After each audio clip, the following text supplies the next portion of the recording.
Gdansk, Wrocław, Warsaw, Mysłowice. In these Polish cities and others, Islamic immigrants, mainly from North Africa and the Middle East, are increasing in number day by day. This is beginning to look familiar to residents of Western Europe, where aggressive, belligerent migrants have taken over the streets of cities and towns. That's why Polish people are protesting en masse.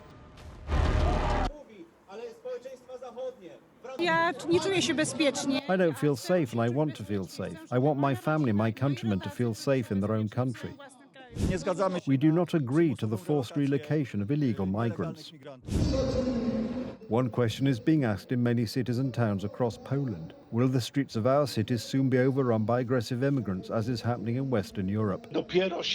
This influx is just beginning. We are talking so far about thousands, soon tens of thousands, and perhaps just next year hundreds of thousands of these people. The current ruling coalition is not dealing with this in any way. It has no plans, no prospects, and no real action.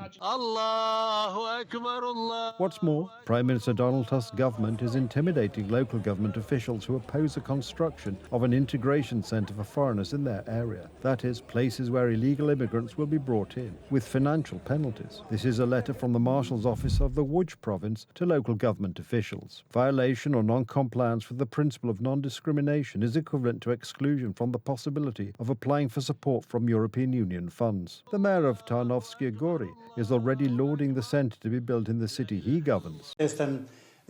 I am even very optimistic. I personally would very much like this centre to be built. It is not that I am hiding something. No, I'm an ardent supporter. If only it is the will of those in power to establish such a centre, then it would be a great solution. Such solutions have led to many tragedies in Western Europe, murders, rapes, robberies and the like. Countries like Sweden, France or the United Kingdom have so far utterly failed to deal with the problem. Germany is trying to solve their own migrant problem, at least in part by dumping their problem migrants in Poland, counting on the current Donald Tusk government's passive foreign policy, which is frequently downright submissive towards Poland's Western neighbours.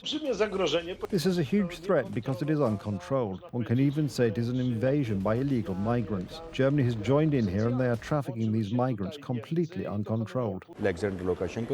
And the threat is only growing because Belarusian dictator Alexander Lukashenko has just announced the admission of 150,000 migrants from Pakistan. Soon we can expect mass stormings of the Polish border and more provocations coming from Belarus. Certainly, the Belarusians will try to smuggle these migrants into Poland in a more sophisticated way. Perhaps they will want to use them for some propaganda activities, to force Polish soldiers, border guards or policemen to use force. The problem is that Donald Tusk's coalition government, currently in power in Poland, doesn't recognise these threats and is unlikely to change course as long as it is in the interests of Berlin and Brussels to funnel as many migrants as possible into Poland. Why the countries of Western Europe want to flood Poland with migrants, one can only speculate.